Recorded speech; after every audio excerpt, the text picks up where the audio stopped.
Doctor Danish की जानिब बढ़ूंगी। सबसे पहले डॉक्टर साहब आप कैसे देख रहे हैं, वजह क्या है इसकी?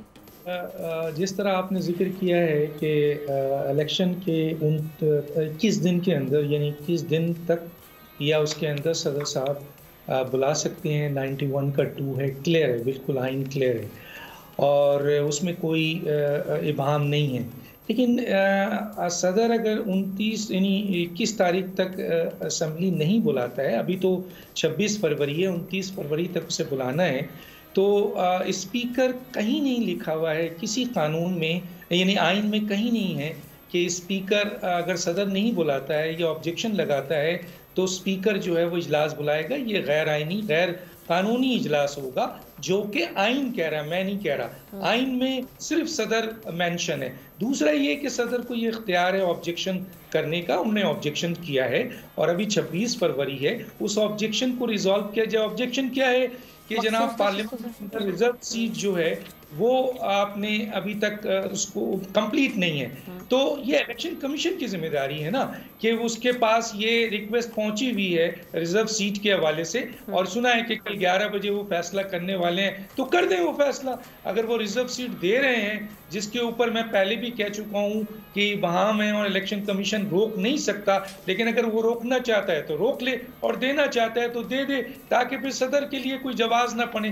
तीसरी इंपॉर्टेंट बात ये है, ये जो बोलते हैं ना बड़े बड़े, आप दिखा रही थी आइन आइन आइन, भाई आइन के आर्टिकल 224 ने भी तो 90 दिन का इलेक्शन पाबंद किया है ना, कहीं है एक दिन भी ऊपर किसी जगह लिखा हुआ है?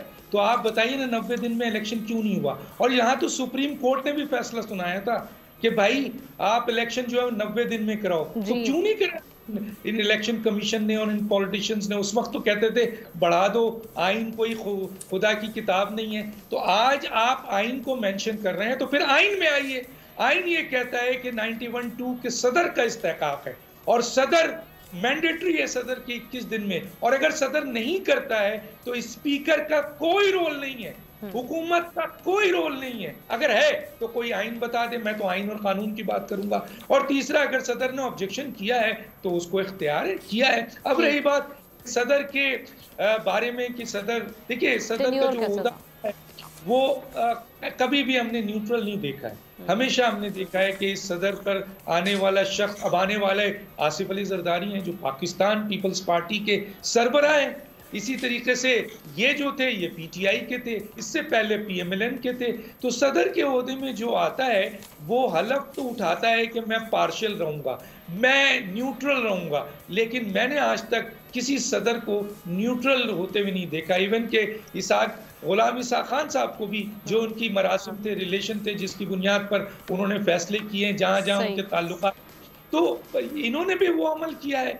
और इनको इस लिहाज से जाहिर है कि इनका टेन्योर क्वेश्चनेबल है, लेकिन ये अभी जो कर रहे हैं उसको आप गैर कानूनी नहीं कह सकते। हाँ, इजलास बुलाएंगे तो वो गैर कानूनी होगा, स्पीकर को इख्तियार नहीं है। अगर कोई आईनी कहीं नुक्ता है लिखा हुआ है तो हमारी भी इस्लाह कर दे। ठीक है, सब्सक्राइब करें और बेल दबाएं ताकि कोई खबर रह न जाए।